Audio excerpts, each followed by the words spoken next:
समाप्त करें। मैं आप सभी को नए दिल से इस हिंदी वाद विवाद प्रतियोगिता में स्वागत करती हूँ। आज्ञा दीजिए कि मैं हमारे निर्णायकों का परिचय आप सभी से कराता हूँ। आज हमारे साथ हैं श्री प्रिंस ग्रोवर जी, जो किसी सामान्य परिचय क्रम के मोहताज हैं। फिर भी मैं आप सबको बता दूं कि सर NTCIL में वरिष्ठ हिंदी अनुवादक के रूप में कार्य करते हैं और सार्वजनिक वक्तव्यों में सर ने अनेक प्रतिष्ठा एवं उपलब्धियां हासिल की हैं। सर, हम पूरे दिल से आपके आभारी हैं कि आपने हमारे निमंत्रण को स्वीकार कर अपनी उपस्थिति से हमें उपकृत किया है। उनके साथ निर्णायक की भूमिका निभाते हुए हमारे साथ हैं हमारे विद्यालय के हमारे अपने शिक्षक श्री रमेश्वर सर जी एवं हमारी शिक्षिका श्रीमती गीति सरासिया मैडम।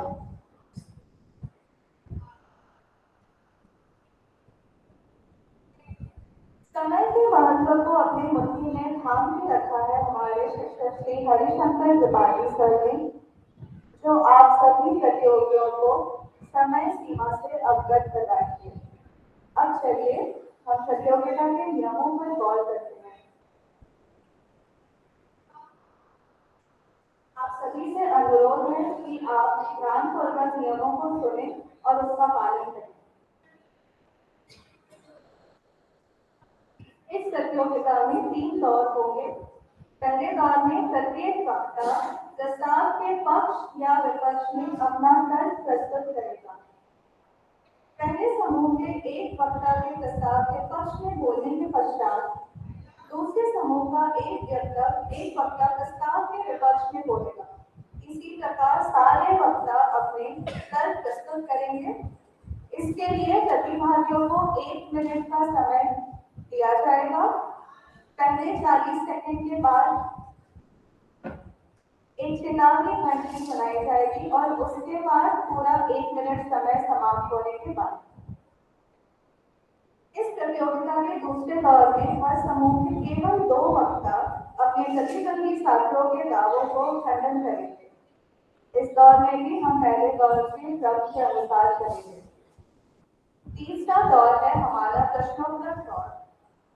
यह दौर में शेष 2 वक्ताओं को मौका मिलेगा कि वे अपने प्रतिद्वंदी साथियों से प्रश्न करें और उनके द्वारा किए गए प्रश्नों का उत्तर दें। ध्यान रखिए, खंडन दौर के प्रतिभागी प्रश्नोत्तर दौर में भाग नहीं ले पाएंगे एवं जिन वक्ताओं ने खंडन किया है उन्हें प्रश्नोत्तर दौर में भाग लेने की अनुमति। दूसरे और तीसरे भागों में भी समय सीमा 1 मिनट की है, जहां 40 सेकंड होने पर आपको चेतावनी घंटी सुनाई दी जाएगी और उसके बाद पूरा 1 मिनट समय समाप्त होने के बाद। आशा करती हूँ कि आपने नियमों को सुन लिया है अच्छे से। अब हम बढ़ते हैं अपने पहले दौर की ओर। पहला समूह यानी टीम 1 प्रस्ताव के पक्ष में बोलेगा एवं उसके पश्चात दूसरे समूह यानी टीम 2 प्रस्ताव के विपक्ष में बोलेगा। प्रस्ताव है, क्या भारत में समान नागरिक संहिता लागू करना सही है? सबसे पहले प्रस्ताव के पक्ष में अपने तर्क प्रस्तुत करने आ रहे हैं पहले समूह से रुशल।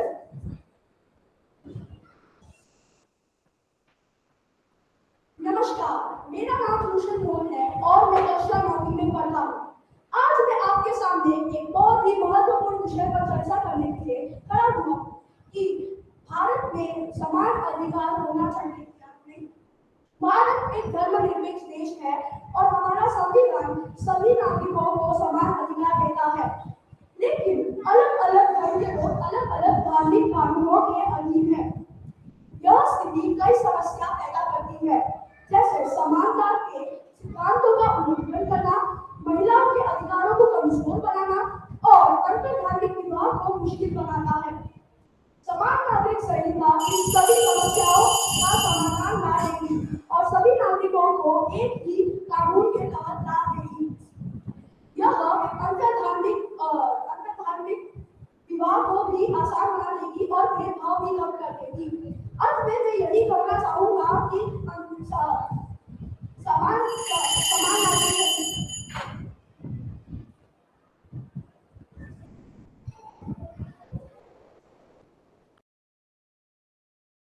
किसी व्यक्ति को इस विषय के विपक्ष बोलने के लिए विवश होना पड़ता है। सभी को मेरा सादर प्रणाम।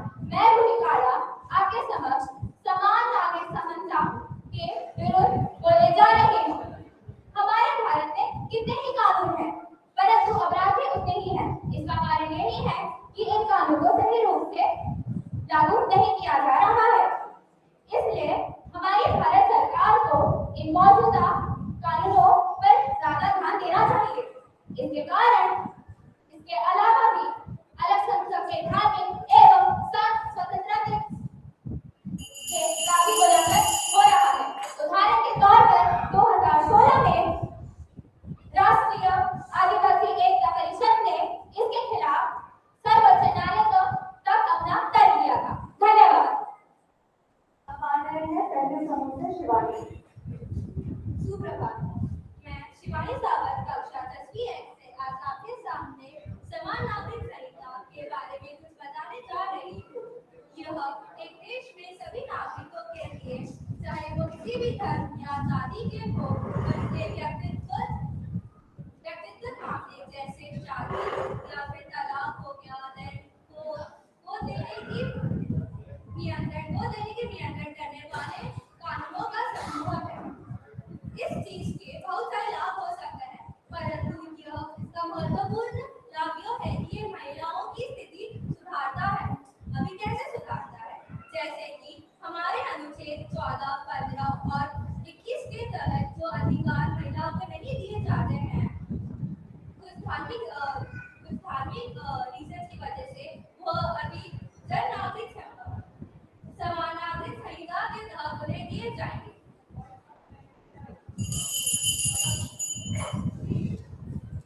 शिवानी के बाद अब आ रहे हैं दूसरे समूह से पुष्कर। सामान्य नागरिक संहिता हमारे भारत देश के विविध संस्कृतियों का मिलन की आत्मा पे एक आघात है। आप एक ही कानून से कई धार्मिक परंपराओं का एक स्वरूपी नहीं बना सकते हैं। आप दूसरे धर्मों को, कई धर्मों को छोड़िए, अपने ही एक ही धर्म में कई राज्यों में अलग अलग प्रथाएं हैं। जैसे उत्तर भारत में निजी संबंधों में विवाह करना वर्जित है, पर यही दक्षिण भारत और महाराष्ट्र में काफी प्रचलित है। अगर आप देखेंगे तो दूसरे राज्यों में जाति विशेष अधिकारों को बचाने को और उनको सुरक्षित बनाने के लिए अलग अलग कानून बना चुके। जैसे उत्तरी भारत में इसके लिए अनुच्छेद 331 है। वैसे ही मैं अंत में कहना चाहूंगा कि हम भले ही इसके पीछे का इरादा नेक है, लेकिन इसे लोगों के एक साथ थोपना सही नहीं है, क्योंकि उनकी विचारधाराएं काफी अलग है। और मैं अंत में ये भी कहना चाहूंगा कि भारत को एक सुंदर गुलदस्ता है, जिसमें कई लोगों के अलग अलग धर्मों की मान्यता है, कई लोगों की अलग अलग भाषाएं हैं और अनेक संस्कृतियों का अनुसरण है। हमें इन सभी लोगों के हित को अपने मन में रखते हुए इस कानून का समर्थन नहीं करना चाहिए। धन्यवाद। अब आ रहे हैं पवांशु पहले समूह से। मैं कहना चाहूंगा कि समान नागरिक संहिता अक्सर पुरुषों को ज्यादा महत्व देती है। हमारे खुद के धार्मिक कानून पुरुषों को ज्यादा महत्व देते हैं और जो महिला होते हैं उन्हें ना की समानता दी जाती है। तो अगर समान नागरिक संहिता आएगी तो पुरुष और महिला दोनों को एक ही तरह समानता मिलने वाली है। हमें पता है कि पॉलिटिक्स में कई सारे सीएम पीएम ये लोग अपने वोट के लिए वोट बैंक धन के नाम पर वोट मांगते हैं। तो अगर समान नागरिक संहिता आएगी तो फिर ये लोग वोट के नाम पे धन के नाम पे वोट मांग ही नहीं पाएंगे और फिर वो धन के नाम पर ऐसे लोग खिलवाड़ करते हैं लोगों के साथ, तो फिर वो कर नहीं पाएंगे ऐसा। हमें पता है कि हमारे कानूनी प्रणाली में कई सारे केस है धन के नाम पर, लेकिन अगर समान नागरिक संहिता आएगी तो ये सारे केस को आसानी से सुलझाया जा सकता है। और हमें पता है कि जितने भी हमारे कानून है जो पुरुषों को ज्यादा महत्व देते हैं।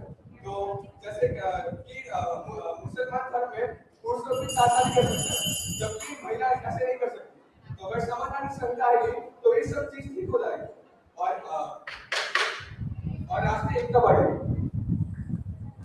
अब आ रहे हैं प्रस्ताव के विपक्ष में देश। सुप्रभात, मेरा नाम लक्ष्य डेरा है। सुप्रभात, मेरा नाम लक्ष्य डेरा है और मैं कक्षा 9वीं का छात्र हूँ। भारत विश्व में अपनी धार्मिक और सांस्कृतिक विविधताओं की वजह से जाना जाता है। यह एक लोकतांत्रिक देश है। यहाँ पे प्रत्येक व्यक्ति को अपने धर्म, जाति और समुदायों के अनुसार व्यक्तिगत कानूनों का पालन, आचरण और प्रचार की स्वतंत्रता मिलती है। यह संविधान के अनुच्छेद 25 में भी बताया गया है। अगर हम समान नागरिक संहिता को लागू करेंगे तो फिर देश की स्वतंत्रता मिल जाएगी। और 21वें विधि आयोग में यह भी बताया गया है कि समान नागरिक संहिता लागू करना उचित नहीं है और यह निष्कर्ष निकाला था कि धार्मिक और व्यक्तिगत कानूनों का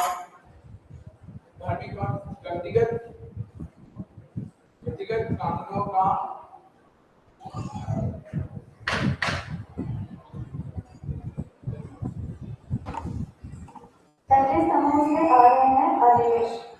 नमस्कार, मेरा नाम अनिमेश गौरकर है और मैं क्लास 10 Z से हूँ।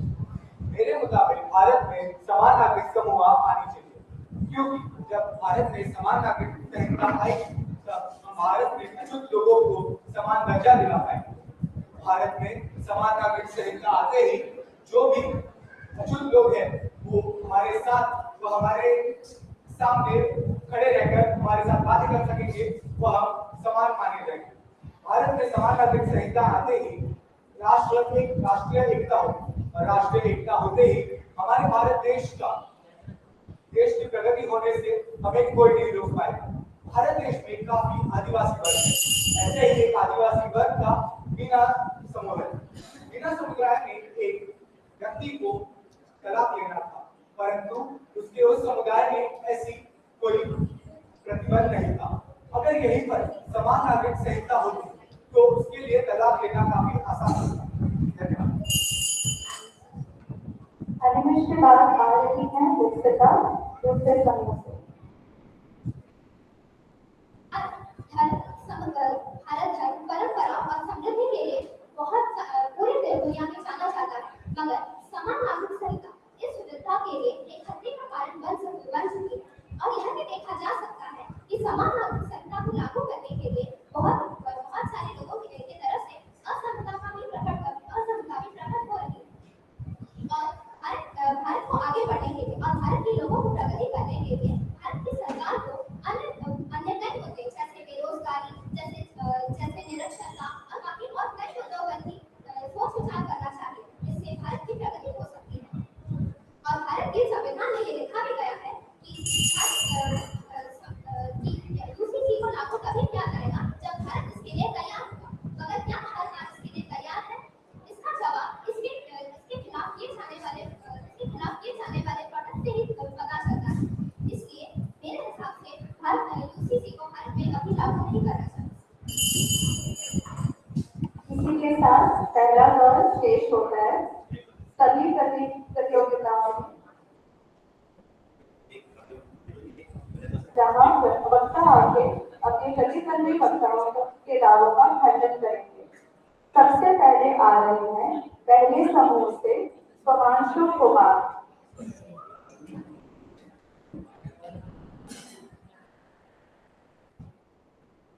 इन्होंने अभी कहा कि अगर हम समान नागरिक संहिता को लागू करेंगे तो इससे धार्मिक जो विभिन्नता है वो टूट जाएगी, लेकिन ऐसा बिल्कुल भी नहीं है, क्योंकि समान नागरिक संहिता एक तरह की कानून को पूरे देश में लाने वाले हैं। इसका हम एक एग्जाम्पल ऐसा ले सकते हैं कि जैसे हिंदू धर्म में शादी के समय 7 फेरे लिए जाते हैं, जबकि मुसलमान और ईसाई धर्म में अलग अलग प्रकार होते हैं। तो अगर समान नागरिक संहिता लागू होगी तो ऐसा नहीं होगा कि हिंदू, मुसलमान, ईसाई तीनों धर्म में 7 फेरे लिए जाएंगे, बल्कि ऐसा होगा कि तीनों धर्म में शादी के लिए गवर्नमेंट ने रजिस्ट्रेशन किया जाएगा, साथ में नहीं ले जाएगी क्योंकि गवर्नमेंट ने रजिस्ट्रेशन किया जाएगा। और एक चीज मैंने कहा कि बेरोजगारी बढ़ सकती है, हमें बेरोजगारी जैसी चीजों पर ध्यान देना चाहिए, लेकिन राष्ट्रीय एकता की हमारा सबसे ज्यादा थी, क्योंकि अगर राष्ट्र में एकता रहेगी तभी हम बेरोजगारी जैसी चीजों को अच्छे से सुधार पाएंगे। नहीं तो अगर वैसा चीज नहीं रहेगी तो फिर लोगों में भेदभाव रहेगा और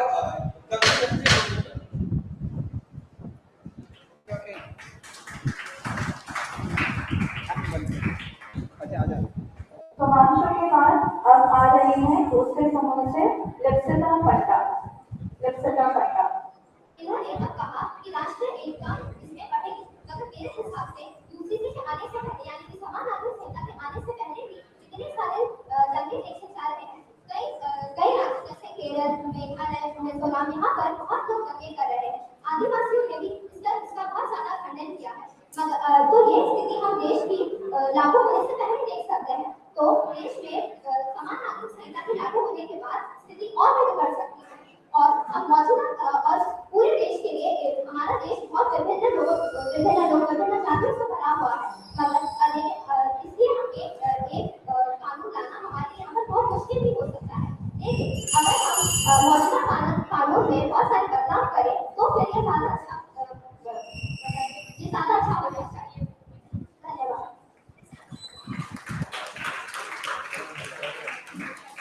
इसके पश्चात मैं बुलाना चाहूंगी पहले समूह से रोशन को। प्रौद्योगिकी से एक जगह यह कहा कि भारत के अंदर कानून लागू नहीं हो रहे और नागरिक संहिता लाने से कोई भारत में बदलाव नहीं आने वाला। यह चीज बिल्कुल गलत है, क्योंकि नागरिक संहिता लाने से भारत की प्रगति को बहुत फर्क पड़ेगा और हमारे अंतर खंडे जो भेदभाव होते हैं वो पूरी तरह से नष्ट हो जाएंगे। धन्यवाद। अब आखिर में आ रहे हैं दूसरे समूह से पुष्कर। मेरे अधिक प्रिय मित्र ने कहा कि इस कानून के आने के बाद से जो नेता धर्म के नाम पर वोट मांगते हैं ये सब बंद हो जाएगा, पर धर्म विचारधारा इसमें वोट मांगना कभी बंद नहीं होने वाला। यूसीसी के आने के बाद या यूसीसी के आने के पहले इसमें कोई बदलाव नहीं आ जाएगा। आपने कहा कि यूसीसी आने के बाद हर चीज में मतलब कानून को चलाना आसान हो जाएगा, पर आप जब एक ऐसा कानून लाते हैं जो लोगों के बीच में अशांति फैला रहा है, लोगों को भड़का रहा है, लोगों के बीच धक्के फसाद करवा रहा है, तो आप ये कैसे कह सकते हैं कि कानून चलाना आसान होगा, जबकि यहाँ तक कि कानून संघर्ष तो और बढ़ेगा। और फिर हमको ये भी कहना चाहिए कि आपने कहा कि यूसीसी आने के बाद अछूतता की समस्या का जो है, पर इतनी आधुनिकता आने के बाद भी, इतने विवाद करने के बाद भी, इतना जागृत लोग करने के बाद भी अगर अछूतता हमारे देश में फिर भी है, तो इसका क्या भरोसा है कि ऐसे कानून के आने के बाद अछूतता चली जाएगी। इससे ज्यादा अच्छा है कि आप लोगों को इस बात में जागृत कराएं और अछूतता को बढ़ाने के लिए काम करें। धन्यवाद।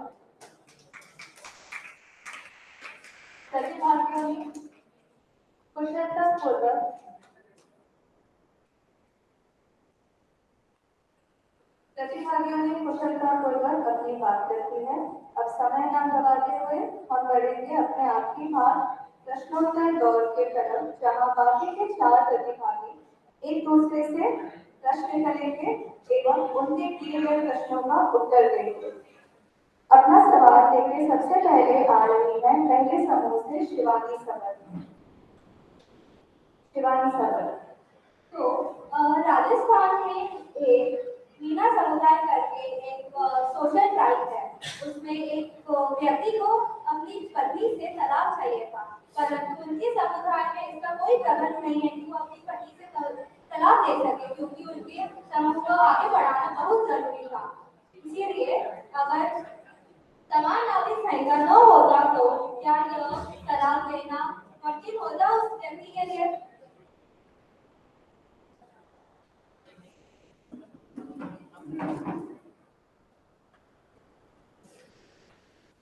तो इसके उत्तर में ये कहना चाहूंगा कि नए कानून बनाने से अच्छा जो व्यक्तिगत कानून है उसी में हमें उधार लाना चाहिए, उसे संशोधित करना चाहिए। इरादा तो नहीं है, लेकिन उसे पाने का जो तरीका है वो सही नहीं है। प्रश्न का उत्तर दे रहे हैं दूसरे समूह से लक्ष्य वगैरह, और अब मैं लक्ष्य वगैरह से भी अनुरोध करूंगी कि वो अपना प्रश्न पूछे। मेरा प्रश्न ये है कि अगर मौजूदा कानून ही अच्छे से उनका पालन नहीं हो पा रहा है, जैसे हिंदू विवाह अधिनियम, तो नए कानून बनाने से क्या भरोसा है कि वो अच्छे से उनका पालन होगा?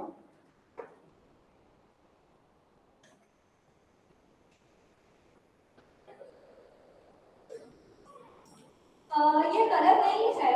ये गलत होगा कि अगर हमारे पास अभी जो कानून है वो यह चीज नहीं कर पाएंगे, बट अगर हम कोई नया कानून लेकर आता है और जो शायद वो चीज बहुत अच्छे से कर पाए, और हमारे कॉन्स्टिट्यूशन में भी अनुच्छेद 44 के तहत यह कहा गया है कि यूसीसी जो हम समान नागरिक संहिता लाना बहुत अच्छा होगा हमारे देश के लिए।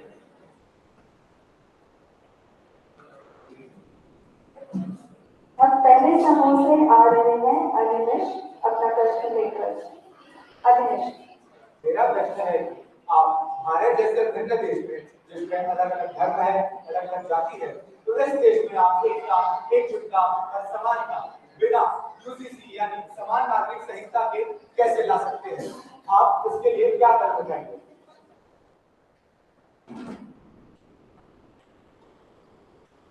जैसा कि मेरे दोस्त ने भी कहा, इरादे तो है वो गलत नहीं है, परंतु करने का तरीका ही गलत है। हम ऐसे लॉ को यूसीसी को लाके सबने थोप नहीं सकते हैं। और रही बात विभिन्नता की, हमारे पास कितने प्रसिद्ध कानून है, उनसे उनमें ही हम उनमें ही थोड़ा बदलाव करके यदि हम उसको लागू करें तो बहुत कुछ हो सकता है। धन्यवाद। धन्यवाद रूही। इस दौर की आखिरी प्रश्न है रूही पाठक की ओर से। रूही पाठक, यह कानून धर्म एवं संस्कृति को का उल्लंघन करने का प्रतीक हो रहा है। तो यह सामाजिक भावना हमारे देश में सामाजिक भावना को कैसे सुरक्षित करेगा? जैसे कि आपने कहा सामाजिक भावना, धर्म, जाति, भेद, इस पर आज तक बहुत सारे और कई ज्यादा दंगे फसाद होते आ रहे हैं, और इन सारे में सिर्फ एक ही भावना है, और वो है अपने धर्म की भावना, और वो है अपने समाज की भावना। अगर हमने यूसीसी यानी समान नागरिक संहिता लागू की तो ये भावना मिट जाएगी और हम सब एक हो जाएंगे। हमारे देश अभी इस हाथ की तरह है, इसको 5 अलग अलग, या फिर आप ऐसे समझ लीजिए कि ये हमारी 5 उंगलियां हैं, 5 अलग अलग धर्म है। अगर हमने इसको एकजुट किया तो एक मुट्ठी बन जाएगी, और हम इस जग में सबसे उचित और सबसे उच्चांक देश का बन जाएंगे। धन्यवाद।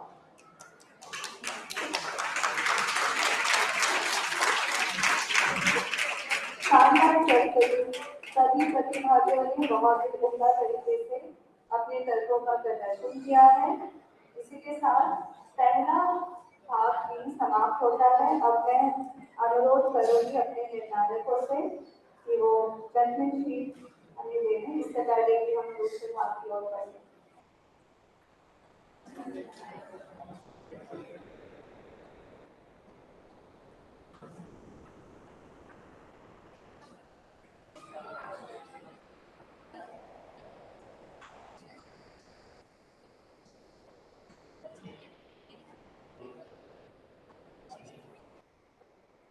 प्रस्ताव है, क्या राष्ट्रीय शिक्षा नीति 2020 में पारंपरिक शैक्षणिक शिक्षा पर व्यावसायिक शिक्षा को प्राथमिकता दी जानी चाहिए?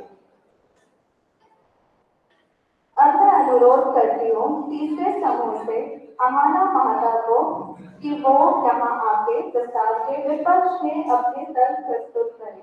अहाना महाता। सुप्रभात, मेरा नाम अहाना महाता है। क्या राष्ट्रीय शिक्षा नीति 2020 में पारंपरिक शिक्षा पर व्यावसायिक शिक्षा को प्राथमिकता देनी चाहिए? मेरे विचार में बिल्कुल भी नहीं। तो पारंपरिक शिक्षा है क्या? पारंपरिक शिक्षा में हमें ज्ञान मिलता है और सबसे बड़ी बात, पारंपरिक शिक्षा हमें सोचने की शक्ति प्रदान करता है। हमें हमारे देश, समाज के प्रति जो हमारे कर्तव्य है उससे हमें अवगत कराता है। पर क्या व्यावसायिक शिक्षा को प्राथमिकता देनी चाहिए? बिल्कुल भी नहीं। मेरे विचार में तो दोनों को समान प्राथमिकता देनी चाहिए। किसी भी प्रकार की शिक्षा को प्राथमिकता देना बिल्कुल भी गलत होगा। दोनों प्रकार की शिक्षाओं को समान प्राथमिकता देनी चाहिए। धन्यवाद।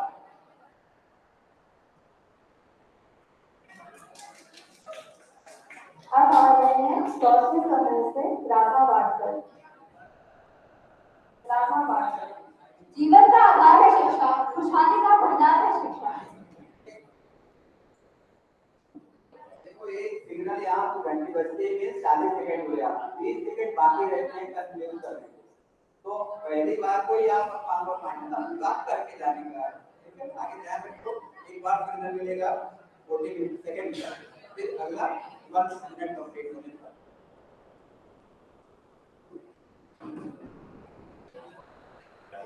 जीवन का आधार है शिक्षा, खुशहाली का भंडार है शिक्षा। एनईपी 2020 नई राष्ट्रीय शिक्षा 2020 के अनुसार वह छात्र के कला, विज्ञान, कौशल विज्ञान, सामाजिक विज्ञान और अनुभवात्मक शिक्षा पर ध्यान देगा। यह एक ऐसी शिक्षा नीति है जिसमें वह छात्र के पूछताछ संचालित, खोज अनुभव और चर्चा आधारित विषयों में ध्यान देगा। एनईपी 1986 के पहले जो शिक्षा नीति रहा करती थी, जिसमें छात्र अपने खुद के गुणों का इस्तेमाल कर पढ़ाई किया करते थे, वह एनईपी 2020 में भी लागू किया है और किया जाएगा। तो मेरे हिसाब से एनईपी 2020 को एकदम से लागू किया जाना चाहिए। मैं अपना डिस्कशन कविता से अंत करना चाहूंगी। बहुत जरूरी होती है शिक्षा, बहुत जरूरी होती है शिक्षा, सारे अवगुणों को धोती है शिक्षा, चाहे जितना भी पढ़े हम कभी कम नहीं होती है शिक्षा। धन्यवाद।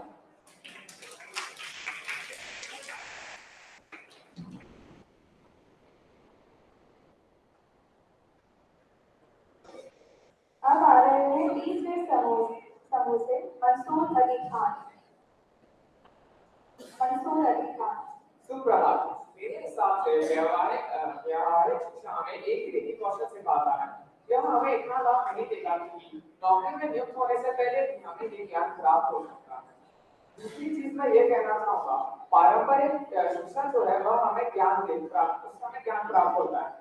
वह ज्ञान अभी हमें कोई ना देखी हुई परिस्थिति आती है तो वह ज्ञान हमें उन चुनौतियों से डटकर सामना करना सिखाता है। धन्यवाद।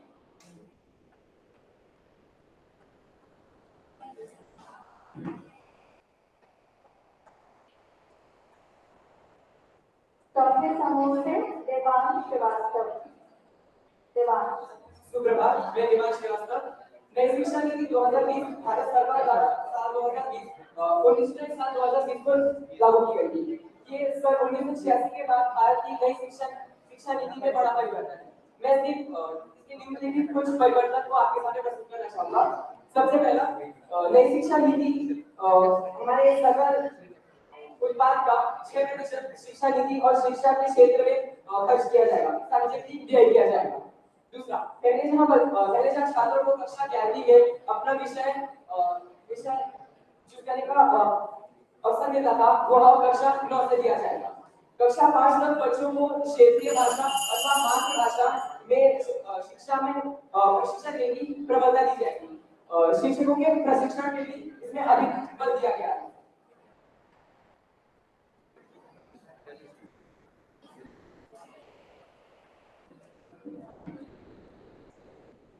अब तीसरे समूह से फणिंद्र सिंह आ रहे हैं। फणिंद्र। सुप्रभात, मेरा नाम फणिंद्र सिंह है। व्यावसायिक शिक्षा को प्राथमिकता देने से बेरोजगारी बढ़ती है, क्योंकि लोगों को अपने रुचि के अनुसार नौकरियां नहीं मिलती है। अगर उन्हें नौकरियां मिल भी गई तो इससे अन्य क्षेत्रों में नौकरियां की समस्या उत्पन्न हो सकती है, जिससे देश की आर्थिक व्यवस्था की गिरावट हो सकती है। कुछ छात्र अपने क्षेत्र के विपरीत में जाकर अपने पतन की ओर बढ़ते हैं। व्यावसायिक शिक्षा में छात्र को हर एक क्षेत्र में ज्ञान नहीं दिया जाता है, बस एक ज्ञान को केंद्रित किया जाता है, जिससे अर्थव्यवस्था पर नकारात्मक प्रभाव पड़ता है। धन्यवाद।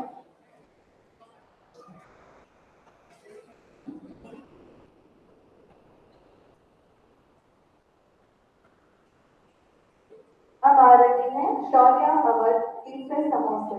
शौर्या अवध। नमस्कार। आज के समाज में शिक्षा की घटती गुणवत्ता को ध्यान में रखते हुए यह जरूरी है कि शिक्षा को पूर्णतः व्यावसायिक शिक्षा में परिवर्तित किया जाए। व्यावसायिक शिक्षा छात्रों को सिर्फ व्यावसायिक शिक्षा ही चुनने में मदद नहीं करती, अपितु इसके द्वारा हम छात्रों का सर्वांगीण विकास कर सकते हैं। एनईपी 2020 के द्वारा रटने आधारित शैक्षणिक दृष्टिकोण से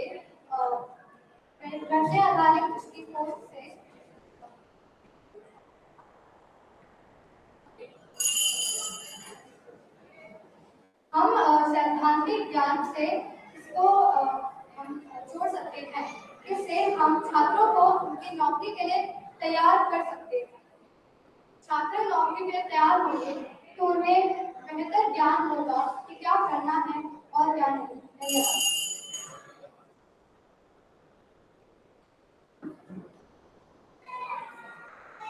चौथे समूह से आ रहे हैं श्रेयांश। सुप्रभात, मेरा नाम श्रेयांश पाठक है। आज मैं इस विषय पर आलोचना करने आया हूँ। दरअसल एनईपी 2020, जिसे हम राष्ट्रीय शिक्षा नीति 2020 कहते हैं, उसमें 5-3-3-4 जिसकी संहिता दी गई है, वह हमारे जो पुरानी संहिता जो 1986 में लागू की गई थी, उससे इस प्रकार अलग है कि उसमें 10 और 2 यानी कि 12 साल हमें अपने स्कूल को देना पड़ता था, और यहाँ जबकि 5-3-3-4 में कम से कम 3 साल हमें ज्यादा अपने स्कूली शिक्षा में देना पड़ता है, जिसकी वजह से हमारे 3 साल आगे के सोचने में, आगे की जो हम नौकरी करेंगे जैसे कुछ अचीव करने में, उपलब्ध करने में सोचना पड़ेगा, और उससे समय हमें बर्बाद करने से दिक्कत होती है।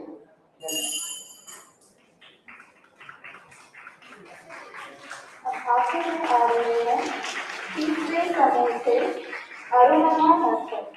अरुणभा। राष्ट्रीय शिक्षा नीति 2020 के ढांचे में व्यावसायिक शिक्षण को पाठ्यक्रम शिक्षण को ज्यादा महत्वपूर्ण प्रतिनिधित्व की गई है, और ये करने जरूरी था, क्योंकि पारंपरिक शैक्षणिक शिक्षा जरूरी है पर महत्वपूर्ण है, पर हमें व्यावसायिक शिक्षण को अगर हम ज्यादा ये करें तो उससे हम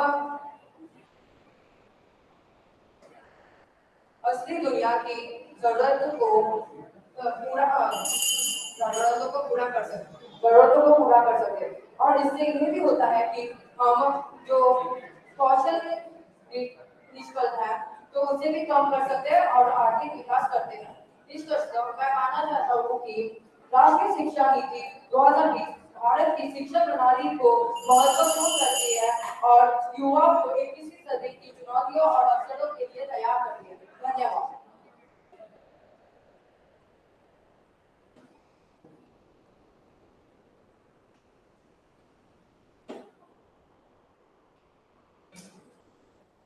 अब सभी प्रतिभागियों के तर्कों के प्रदर्शन के पश्चात हम बढ़ेंगे दूसरे दौर के तरफ, जहाँ प्रतिभागी अपने प्रतिद्वंदियों के दावों का खंडन करेंगे।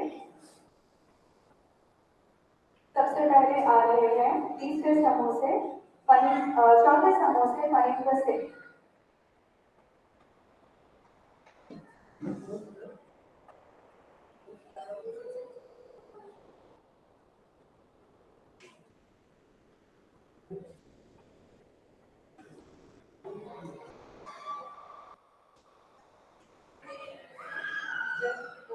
कहा गया है इनके द्वारा कि व्यवसायिक शिक्षा, मैं कहना चाहता हूँ कि व्यवसायिक शिक्षा केवल और केवल व्यवसाय पर ही ध्यान देगा।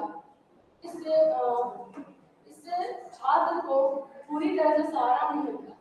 जैसे अगर किसी को डॉक्टर बना तो उसे 9वीं कक्षा से डॉक्टर के लिए पढ़ाई करवाई जाती है, पर क्या वो इससे कुछ इसका लाभ होगा?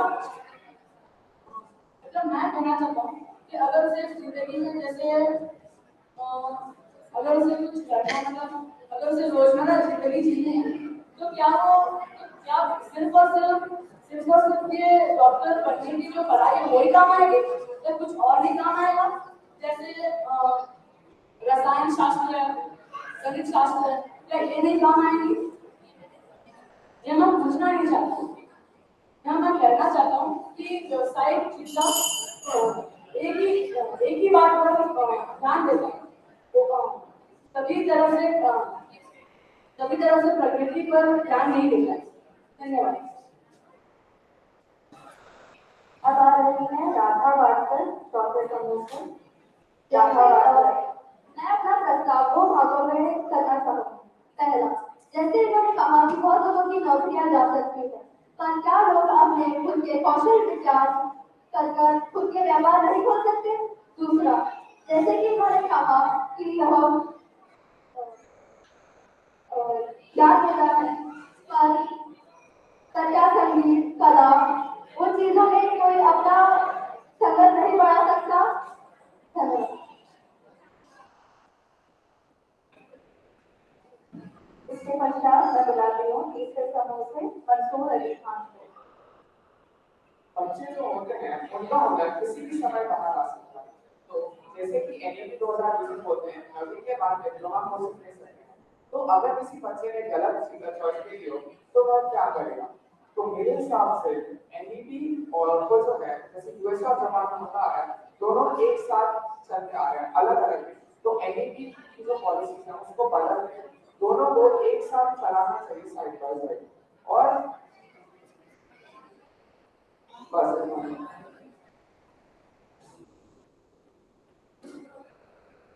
आखिर में आ रहे हैं चौथे समूह से अरुणा नाश्कर।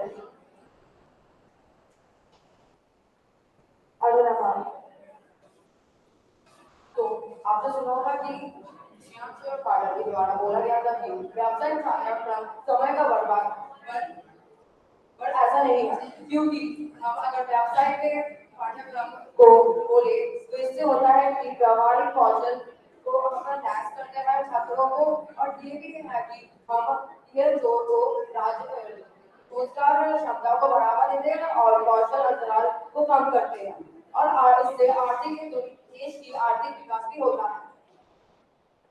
दूसरा बोला गया था कि यह गलत दूसरा बोला गया था कि हमें अगर हम व्यवसाय के शिक्षण पाठ्यक्रम को ज्यादा इन्फोर्स करें तो उससे हमारी सोचने की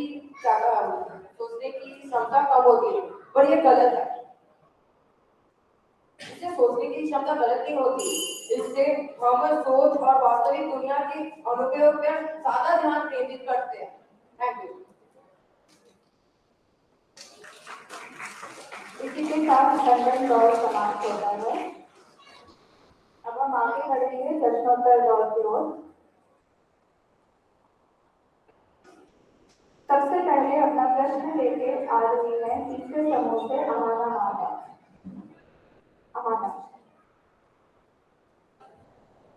मेरे प्रिय विरोधी ने कहा कि व्यावसायिक शिक्षा को पूर्ण तरीके से लागू कर देना चाहिए, बट मेरा प्रश्न ये है कि हम पारंपरिक शिक्षा में इतिहास का ज्ञान लेते हैं ताकि हम इतिहास में जो गलतियां की गई है उन्हें ना दोहराएं, और हमारे समाज में क्या चल रहा है, क्या कुरीतियां है, उनसे भी हम अवगत होते हैं। तो अगर तुम पूरी तरीके से व्यावसायिक शिक्षण को ही लागू कर दोगे तो व्यावसायिक शिक्षण क्या ये सब प्रदान करने के योग्य है?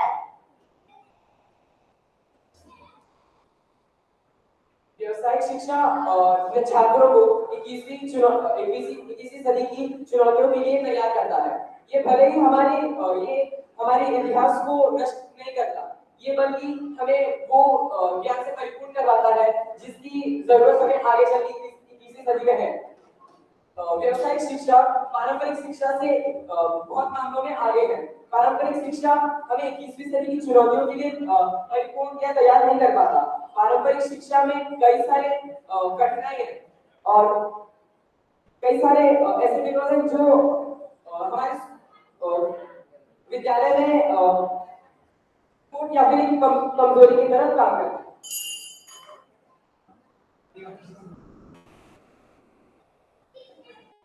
अब मैं देवांश श्रीवास्तव से अनुरोध करूंगी कि वो अपना प्रश्न पूछे। चौथे समूह से देवांश श्रीवास्तव। व्यवसायिक शिक्षा आप इस आधार पर कह सकते हैं कि व्यवसायिक शिक्षा पारंपरिक शिक्षा से प्रबल नहीं है। आप इस आधार पर कह सकते हैं कि 5-3-3-4 वाला प्रणाली 10-2 प्रणाली में आपका 3 साल बर्बाद कर रहा है। आप इस आधार पर यह कहते हैं कि आपकी पारंपरिक शिक्षा आगे चुनौतियों के लिए बच्चों को छात्रों को तैयार करता है कि नहीं? हमारा विषय ये था कि व्यावसायिक शिक्षा को हमें बढ़ावा देना चाहिए कि नहीं। तो मेरे विषय में कि व्यावसायिक शिक्षा और पारंपरिक शिक्षा दोनों में से किसी को बढ़ावा नहीं देना चाहिए। उसके बजाय हमें दोनों को समान मान्यता देनी चाहिए। पारंपरिक शिक्षा या व्यावसायिक शिक्षा मैं नहीं बोलूंगी कि कोई अच्छा है या कौन सा बुरा है। मैं कहूंगी कि दोनों को साथ में लेकर चलना चाहिए ताकि दोनों तरह से विद्यार्थी इसका लाभ उठा सके। धन्यवाद।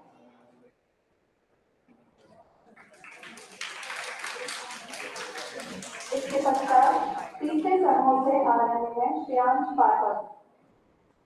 श्रेयांश। मेरा प्रश्न है कि व्यावसायिक शिक्षा और वो पारंपरिक शिक्षा से ज्यादा महत्व देने से क्या आपको यह अनुभव नहीं होता कि हम इस व्यावसायिक शिक्षा में रुचि हो सकते हैं? किसी भी एक तरह की शिक्षा को महत्व देने से क्या आपको नहीं लगता कि दूसरी शिक्षा का महत्व कम हो जाएगा? और मेरे हिसाब से तो कोई भी शिक्षा को ज्यादा महत्व देना नहीं चाहिए। बाकी आप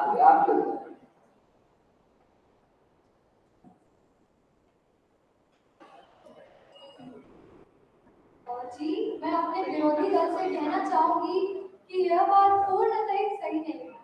देखिए, जब हम अपने व्यावसायिक शिक्षा को प्राथमिकता देते हैं तो उसका ये मतलब नहीं है कि हम पारंपरिक शिक्षा को प्राथमिकता नहीं देते। आजकल की चुनौतियों से हमें लड़ने के लिए हमें आजकल के व्यावसायिक ज्ञान के बारे में जानना बहुत जरूरी है। पर ऐसा नहीं है कि पारंपरिक ज्ञान को हम एक तरह ही ला ही सकते हैं।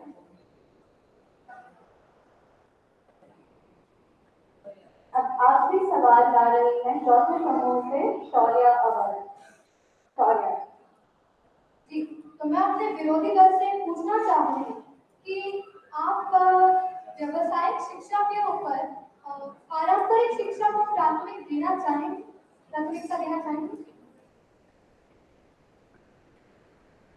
ऐसा मैं नहीं कह सकता कि हम किसी भी शिक्षा को किसी दूसरी शिक्षा के ऊपर प्राथमिकता देना चाहिए। मैं मानता हूँ कि हर शिक्षा हमें कुछ ना कुछ तो सिखाती है। वैसे ही हमें दोनों शिक्षाओं को अपने अपने मत में सही और महत्वपूर्ण बताना चाहिए। धन्यवाद। इसी के साथ तीसरा दौर भी यही समाप्त होता है और हम सदियों के काम का पहला चरण यही समाप्त करते हैं।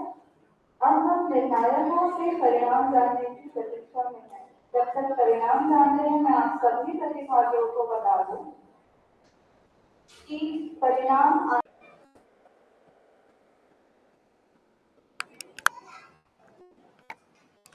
नमस्कार बच्चों, गुड आफ्टरनून। कैसे हैं आप सब? अभी ठीक है। सबसे पहले तो परमाणु ऊर्जा केंद्रीय विद्यालय 2 का बहुत बहुत आभार कि मुझे ये अवसर मिला आप लोगों के बीच आने का। आप सभी प्यारे सुंदर बच्चे बहुत अच्छी प्रतिभाओं से खड़े हुए। मैं एक सवाल पूछता हूँ आपसे, बैगन की सब्जी किसको पसंद है? जिनको पसंद है वो हाथ उठाओ। बैगन की सब्जी है ना, ब्रिंजल। अच्छा, वेरी गुड। डाउन। अब किसको पसंद नहीं है? Very good, hands down. मैंने क्या किया? सवाल पूछा, सवाल क्लियर था? बिल्कुल। जब हम सवाल करें तो इतनी क्लैरिटी होनी चाहिए कि हमें यस और नो में आंसर मिले। इतनी क्लैरिटी से हमें सवाल पूछना है जब भी हम कहीं पर भी वाद विवाद प्रतियोगिता में सवाल पूछ रहे हैं। ये सब आपकी जानकारी के लिए है। मैं आपको बता दूं कि हमारी जितनी भी टीम है, 4 टीम को हमने सुना, सब बच्चे बहुत अच्छा कर रहे हैं। सब बच्चों ने बहुत अच्छी तरह से अपनी चीजों को प्रस्तुत किया, चाहे विपक्ष की बात हो चाहे पक्ष की बात हो। मैं आप लोगों से पूछता हूँ, पहले हम टीम नंबर 1 और 2, समान नागरिक संहिता क्या है? कौन बताएगा? पहली 2 टीम में से समान नागरिक संहिता क्या है? कोई नहीं। हमारे पास 8 प्रतिभागी थे। यस, बताओ बेटा।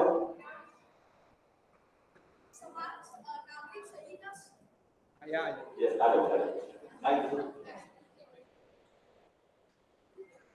समान नागरिक संहिता, हम सभी जो नागरिक है, हम देश के जो नागरिक है, हम सभी को एक ही कानून के तहत लाती है। यह एक बहुत प्रभावशाली कानून होगा जो हमारे देश के विकास के लिए बहुत ही जरूरी होगा। वेरी गुड, तालियां बजाओ बच्चे के लिए। किसने यूसीसी को कहा था? यूसीसी ना, समान नागरिक संहिता किसने आवाज दी? यूसीसी। यूसीसी क्या है? फुल फॉर्म क्या बात है, आपको सब पता है। अच्छा, हम जब सुन रहे थे तो हमने देखा कि आप बता रहे थे कि आर्टिकल 44 में कोट कर रहा था, कोई आर्टिकल 14 कोट कर रहा था संविधान का। ये किसने कोट किया था, है ना? शिवानी ने। यस, हमारे संविधान में एक फंडामेंटल राइट है। कौन सा है वो? जो राइट की इक्वालिटी, है ना, समानता का अधिकार। तो क्या ये संहिता उसी के तत्व में है या ये अलग चीज है?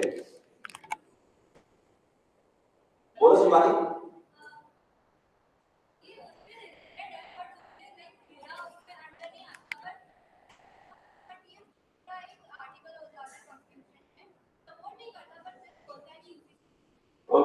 कुछ कर ये जो मतलब जो कानून है यूसीसी, वो मतलब इंडिया के जो भी कानून होते हैं वो 3 लिस्ट में डिवाइड रहते हैं, यूनियन, स्टेट और कंकरेंट। ये जो कानून है वो कंकरेंट लिस्ट में आता है। ये जो गाइडलाइन दिया जाता है लोगों को, मतलब सरकार के द्वारा गाइडलाइन स्टेट्स को दिया जाता है कि आप। मेरा क्वेश्चन आपको समझ में आया? मेरा सवाल क्या है? मतलब सर, ये यूसीसी किसके मतलब क्या मतलब इक्वालिटी और संविधान में हमारे पास एक समानता का अधिकार है ना, कॉन्स्टिट्यूशन में। और यूसीसी किसकी बात कर रहा है? कोड की, यूनिफॉर्म सिविल कोड की, है ना, समान नागरिक संहिता की। तो क्या ये दोनों समान बातें हैं या अलग अलग है? नहीं सर, ये पूरी तरीके से समान नहीं है, क्योंकि आप एक तरह से वो राइट टू इक्वालिटी के अंदर आता है, पर वो राइट टू रिलीजन जो कि एक अलग फंडामेंटल राइट है, वो उसको एक हद तक वायलेट करता है। तो मतलब टोटली सिमिलर नहीं है। ठीक है, गुड। चलिए, अब मैं इसकी यहाँ पर जो 2 टीम बैठ रही ना, कहीं कहीं मैं देखा था कि आप लोगों ने अपने प्रश्नों को या अपनी बातों को रखा, उसमें एक जगह पे सब्जेक्ट की क्लैरिटी आपके पास है। हम एनईपी की बात नहीं, मैं बात करती कि एनईपी ये है, एनईपी वो है, जो हमारी जो शिक्षा नीति, हम किसकी बात कर रहे हैं? व्यावसायिक शिक्षा को पारंपरिक शिक्षा पे भारी प्राथमिकता देनी चाहिए। तो हमारी बात सिर्फ क्या है कि जो प्रोफेशनल नॉलेज है, जो वोकेशनल सब्जेक्ट है, हम उसको प्राइमरी बनाएं। इसके तो कंपैरिजन में हमारा जो कन्वेंशनल सिस्टम है ना, हमारा जो कन्वेंशनल सिस्टम ऑफ एजुकेशन रहा है, ये हमारा टॉपिक है। हमारा टॉपिक नई शिक्षा नीति नहीं है ना।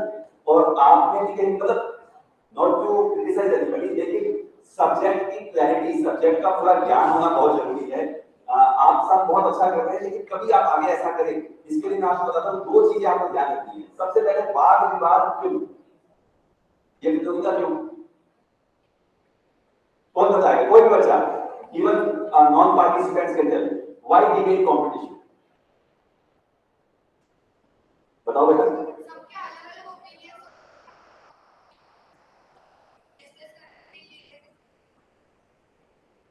ठीक है, वेरी गुड। सर, इसमें कोर्ट है कि निंदक मेरे सभी आंगन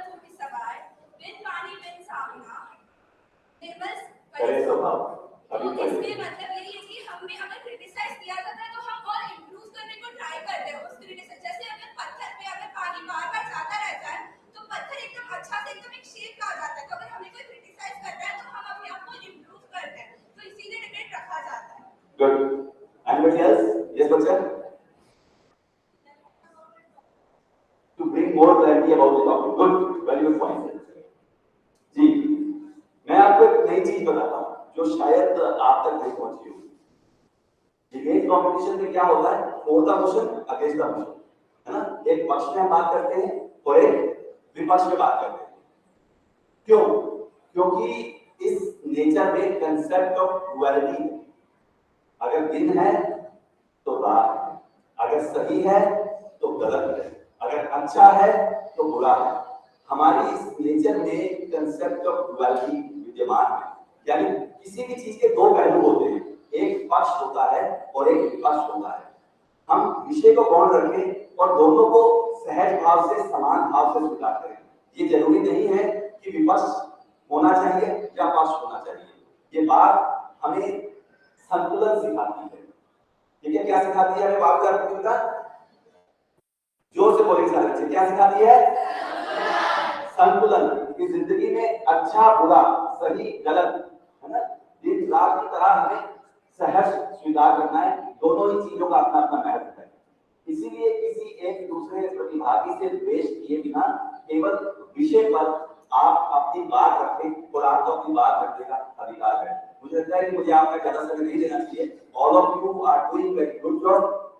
keep it up. May God bless all of you. All the very best to all the students. धन्यवाद एक बार फिर।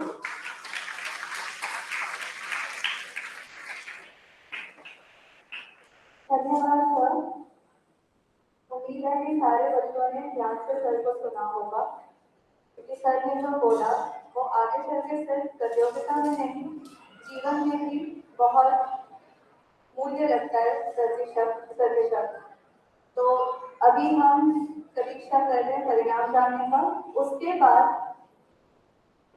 टीम 1 और टीम 2 में से एक टीम और टीम 3 और टीम 4 में से एक टीम फाइनल राउंड में जाएंगे। उसके लिए मेरे पास टिप्स हैं। एक बार परिणाम आ जाए फिर हम देखेंगे कौन पक्ष में बोलेगा और कौन विपक्ष में बोलेगा। तब तक आप सभी से अनुरोध है। It was a team game. Some of the times I found some individual kids are doing better. जैसे कि अहाना, बहुत अच्छा बेटा आप बोल रही हो, है ना? जी हाँ, तालियां बजाइए बच्चों। शाबाश, आपके साथ में या पूरी को अनिश is again a very good student, है ना? रूही ने बहुत अच्छा बोला है, राधा ने बहुत अच्छा बोला है। तो इंडिविजुअली आप लोग जो है बहुत अच्छा कर रहे हैं और बहुत कम डिफरेंस से आप सबके मार्क्स में, लेकिन एज ए टीम हमको खेलना होता है ना? तो एक पर्सन के स्ट्रॉन्ग होने से पूरी टीम नहीं चल पाती है, कई बार ऐसा होता है ना? तो यू विल कंसीडर कि जो भी जजमेंट है इट इज नॉट टू कि ये जीत गया या वो हार गया, इसलिए नहीं होते। ये आप इसलिए अपॉर्चुनिटी देते हैं कि आप आगे इंप्रूव करेंगे। ठीक है, जो चीज इस बार नहीं हो पाई है अगली बार आप कोशिश करेंगे और एज ए टीम हमेशा खेलने की कोशिश करेंगे। तो now I am coming to the results. जो फर्स्ट राउंड था जहां पर हमारे बीच में रेड हाउस और येलो हाउस थे, वहां पर विनर है येलो हाउस।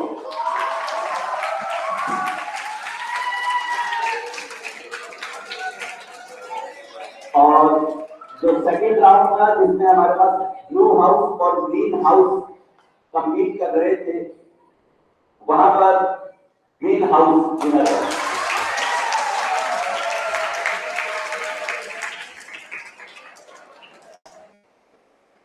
तो मुझे लगता है कि तैयार है आप लोग नेक्स्ट राउंड के लिए। अब मैं अनुरोध करती हूँ ग्रीन हाउस और येलो हाउस हमें दर्ज कर लेंगे और चौथे समूह के प्रतिभागी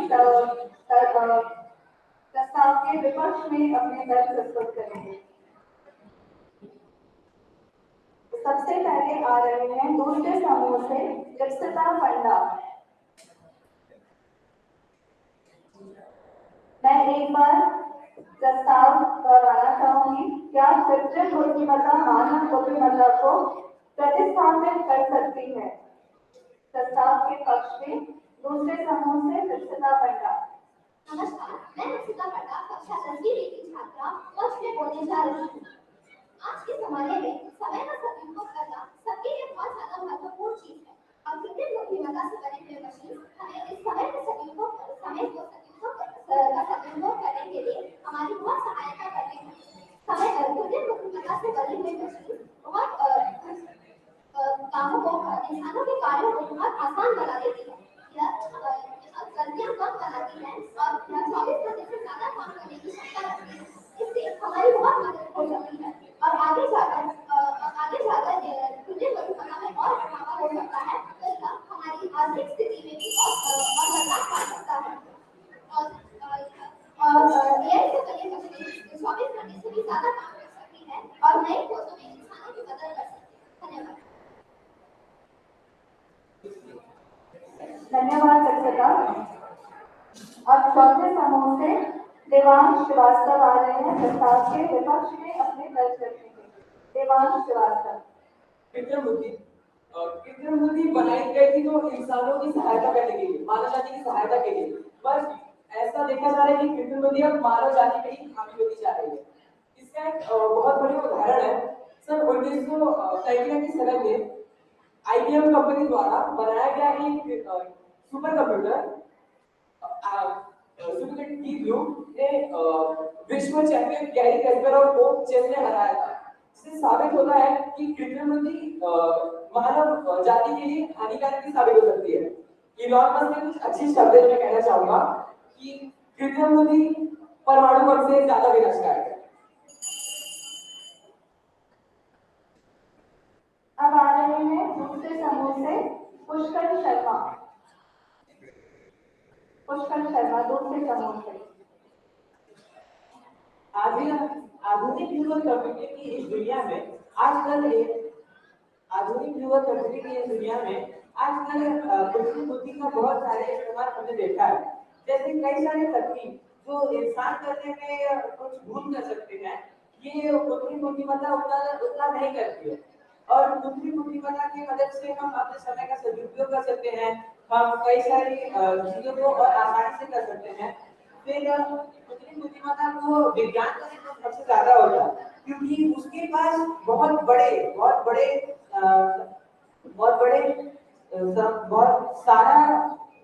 सारी जानकारी होती है जिसको वो इस्तेमाल कर सकती है हमसे बेहतर काम करने में, जिससे हमें बहुत सारी मदद मिल सकती है कि हम अपने समय को सदुपयोग करें, चीजों में बढ़ावा ला सके। और ये हमें संविधान और काफी सारी चीजों की को ज्यादा सुनिश्चित रूप से फॉलो मानने में मदद कर सकते हैं। अब आ रहे हैं चौथे समूह से अरुणा नस्कर। मेरा नाम अरुणा और मैं ये बोलना चाहता हूँ कि जो कृत्रिम बुद्धि AI ये ह्यूमन हमारे जैसे मानसिक लोगों के मनुष्य के नौकरियों को खा सकता है। और ये भी है कि कुछ दिनों पहले एक न्यूज आया था कि यूएस में बॉश नामक एक कंपनी की एक आर्मी रोबोट ने उधर के एम्प्लॉय उधर के साइंटिस्ट जिन लोग ने उन्हें बनाया था, उस रोबोट को बनाया था, फिर उधर के जो मिलिट्री पर्सनल थे जिन्होंने बोला था कि आज फिजिकल शिफ्ट में हमें करना है, वैसे लोगों का उनको मारकर वह रोबोट वहां से भाग गया। और उसके बाद और एक इंसान ने एक किताब लिखी थी जिसमें बताया था कि जो कृत्रिम बुद्धि है उसकी खुद की कॉन्शियसनेस है, जिससे बोला जा सकता है कि जो कृत्रिम बुद्धि है AI वो लोगों के ऊपर हावी होकर उनके जीवन को कंट्रोल कर सकता है। धन्यवाद। अब मैं बुलाना चाहूंगी चौथे समूह से दूसरे समूह से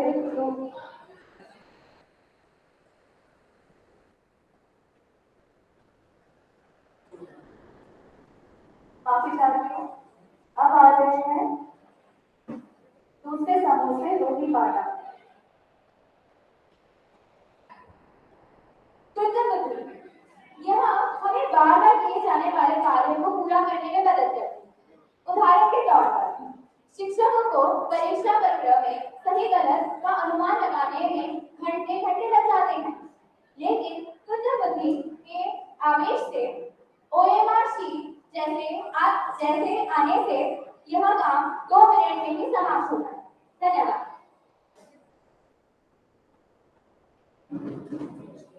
रूबी के बाद आ रही है चौथे समूह से शौर्य अवध। शौर्य अवध।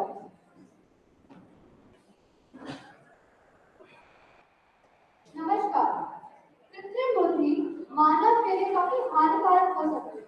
अगर आप उस बारे में सोचें कि सोफिया नामक एक रोबोट ने एक बार एक इंटरव्यू में कहा था कि वो इंसानों को मार सकती है, यानी कि अगर उन्हें इंसानों की तरह अच्छे से बर्ताव नहीं किया जाए तो वो इंसानों का काफी नष्ट कर सकती है।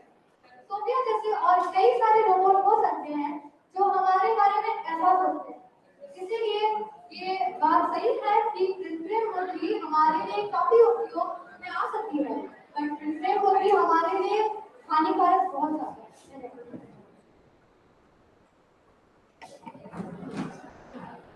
अब आ रहे हैं दूसरे समूह से लक्ष्य वगैरह।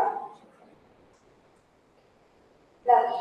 हाँ, बुद्धिमत्ता इंसानियत बुद्धिमत्ता को विकासान्वित कर सकती है, क्योंकि वह मुश्किल चीजें बहुत कम मिनटों में कर सकती है। उससे मनुष्य को यह महसूस होता है कि वह असली बन चुका है। इससे समय का बचाव होता है। धन्यवाद।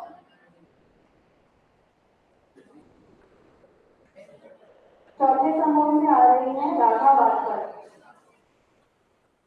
कृत्रिम बुद्धि यह एक ऐसे कार्य करने वाली मशीन है जिसे मानव जाति ने बनाया है। यह मानव जाति से चलाया जाता है और चलाया जाना चाहिए, क्योंकि अगर एक हाथ से चल जाए तो फिर बहुत हानि पहुंचा सकता है। तो फिर मैं अपने विषय के पक्ष में यह कहना चाहूंगी कि कृत्रिम बुद्धिमत्ता को अपने कंट्रोल में रखना चाहिए और हाथ से नहीं निकल जाना चाहिए। धन्यवाद।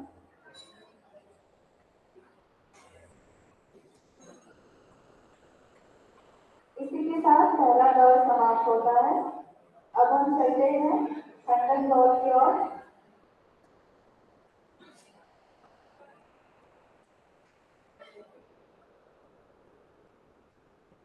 सबसे पहले आ रहे हैं दूसरे समूह से लिप्सला पंडा।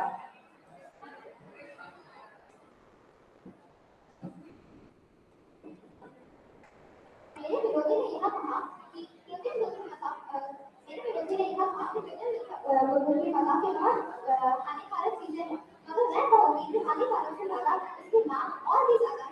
जैसे कि बहुत सारे कामों को आसान बना सकता है, जैसे कि मेरी दोस्त ने कहा कि आप टीचर को बहुत सहायता कर सकता है पेपर करेक्शन के लिए। यह हमारी समय को सेकंडों में कर सकता है और ऐसे कई सारे लाभों और कृत्रिम बुद्धिमत्ता के ऐसे कई सारे लाभ। और इन्होंने यह भी कहा कि बेरोजगारी बढ़ेगी, मगर क्या सच में बेरोजगारी बढ़ेगी? मेरे हिसाब से कृत्रिम बुद्धिमत्ता के आने से सॉफ्टवेयर कंप्यूटर सॉफ्टवेयर को बढ़ावा आ सकता है और इसके कारण मनुष्यों को भी इन चीजों में लागू किया जा सकता है, जिससे वो कृत्रिम बुद्धिमत्ता के साथ काम करेंगे और इससे बहुत अच्छे से हम अपने कार्यों में पूर्ण कर सकते हैं। लिप्सला के बाद अब आ रही है चौथे समूह से राधा वास्कर। चौथे समूह से राधा वास्कर। मानव की कृत्रिम बुद्धिमत्ता बहुत कामों को आसान कर देता है, पर क्या हम एक नए जन्मे हुए बच्चे को एक रोबोट के पास छोड़ सकते हैं? नहीं ना। क्या वह रोबोट जानता है कि वह बच्चा कब रोता है, कब वह रोता है, कब दूध पीता है? क्या वह उस मशीन के पास भावनाएं है? नहीं ना। मानव के पास भावनाएं होती है जो मशीनों के पास नहीं होती। धन्यवाद।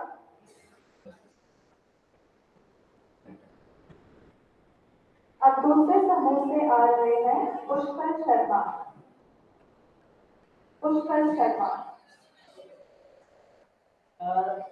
बुद्धिमत्ता को बनाने में काफी हद तक हमें इंसानों का हाथ होता है, तो वो ज्यादातर हमारी ही इंसानी गुणों से प्रभावित होते हैं। इसलिए उसका कोई विचार लेने का तरीका भी हमारी तरह ही होता है। तो हमने जो बुराइयां हैं वो कुछ हद तक एक बुद्धिमत्ता में दिखाई देती है, एक झलक इसमें दिखाई देती है हमें। जैसे अभी प्रियमित्र ने कहा कि क्लॉड और अलेक्सा जैसे कृत्रिम बुद्धिमत्ता के चलने वाले मशीनों ने गलतियां की। इन सब इसलिए होता है क्योंकि इन्हें बनाया हमने, भले ही चीजें सीख रहे हैं खुद से, पर इन्हें बनाया आखिर में हमने ही है। और ये कहना लगता है कि रोजगार बढ़ाएगा नहीं बढ़ाएगा, ये हमारी अर्थव्यवस्था को ठीक है। रोजगार बढ़ाएगा ऐसे कि ऐसे मशीनों को हम बना तो सकते हैं, पर उन्हें लंबे समय तक चलाना भी तो हमारी जिम्मेदारी है। वो भी तो किसी न किसी को तो वहाँ पे उसके लिए भी लड़ना ही पड़ेगा ना। बस वैसे के साथ समाप्त करते हैं। अब बारी है चौथे समूह से शौर्या अवर। शौर्या अवर जी, तो मैं कहना चाहूंगी कि विपक्ष दल ने कहा था कि ओएमआर शीट्स को जो करेक्शन जितना भी होता है, सही उत्तर या गलत उत्तर, वो हम एआई का इस्तेमाल करके कर सकते हैं।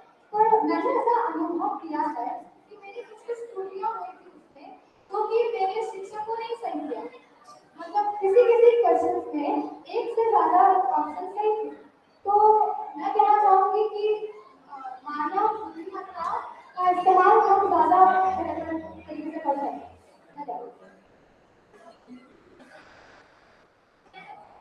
खंडन का यही समाप्त होता है। अब हम आगे बढ़ते हैं प्रश्नोत्तर दौर की ओर। सबसे पहले अपना प्रश्न लेकर आ रही है दूसरे समूह से लक्ष्य वगैरह।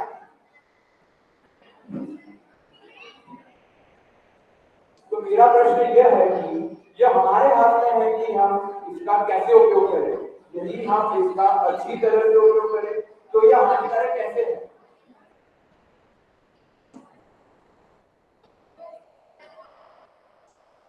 कृत्रिम बुद्धि का उपयोग तो किया जा सकता है, पर कृत्रिम बुद्धि अनप्रिडिक्टेबल है। वो कब क्या सोचे क्या करे वो ना ही मानवीय भावनाओं को समझ पाता है, और ना ही जरूरी है कि वो मानव अधिकारों पे ही चले या वो हमारी बात को ही स्थापित करे और उसी के आधार पर अपना काम करे। ये कोई जरूरी नहीं है। कृत्रिम बुद्धि अनप्रिडिक्टेबल है। अब अपना प्रश्न पूछेंगे देवांश चौथे समूह से। कृत्रिम बुद्धिमत्ता में को हमने सहायता के लिए बनाया था। ये सोचने तो ऐसा है जैसे कोई कहे मान लो जो व्यक्ति ने जूते चप्पल पहने हैं वो उसके पैर बन गए क्या।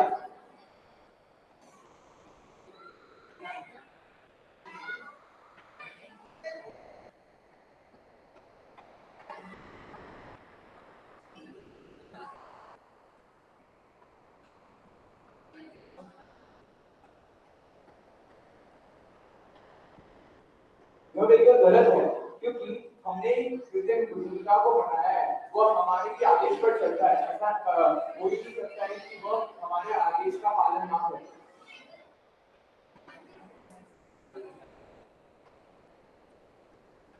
अब अपना प्रश्न आ रही है दूसरे समूह से रूही पारा।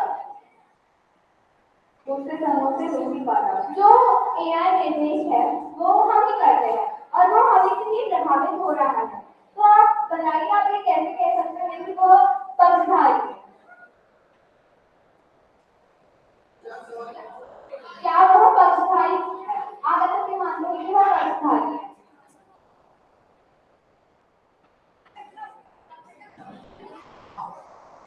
तो मैं ऐसे इसलिए बोल रहा हूँ क्योंकि कुछ दिनों पहले न्यूज आई थी कि जो यूएस की ये कंपनी के बॉस कंपनी यूएस के साइट पे जब आरबी रोबोट को बनाया गया था, तब आरबी रोबोट ने उधर जिन लोग ने उन्हें बनाया था उनको ही अटैक करके उनको ही मार डाला।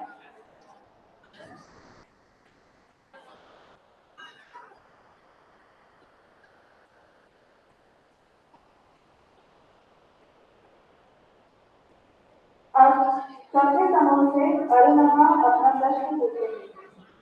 तो मेरे को दो प्रश्न है। तो पहला प्रश्न है कि जो लोग अगर एआई का यूज करना ना जाने तो उनको क्या होगा, और उसके ऊपर अगर एक क्रॉनिक प्रॉब्लम करके एक समस्या है, जिसमें अगर हम लोग देखें कि एक ट्रैक है जिसमें 6-7 लोग खड़े हैं और जो दूसरा ट्रैक है उसमें एक आदमी खड़ा है, पर और एक उल्टे साइड से एक जोर से स्पीड में ट्रेन आ रही है, जो ब्रेकिंग सिस्टम जिसकी ब्रेकिंग फेलियर हो चुका है। तो उस समय में एआई क्या करेगा? अब इसको तो दे पाएंगे।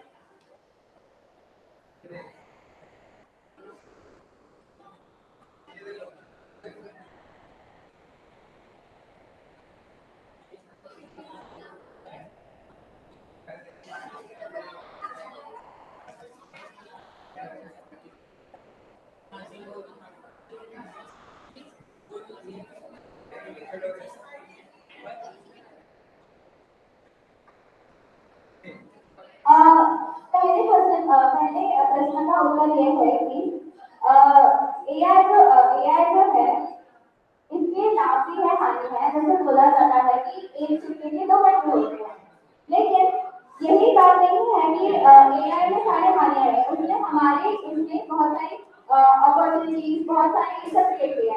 और दूसरी बात, हमने जब टेक्नोलॉजी के बारे में बात की थी, तो एआई हमेशा ये कोशिश करेगा कि वो दोनों की जान बचाए, क्योंकि एआई में कि वो जान बचाने की कोशिश करेगा।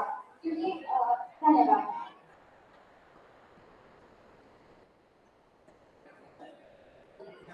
इसी के साथ प्रतियोगिता का दूसरा चरण भी समाप्त होता है।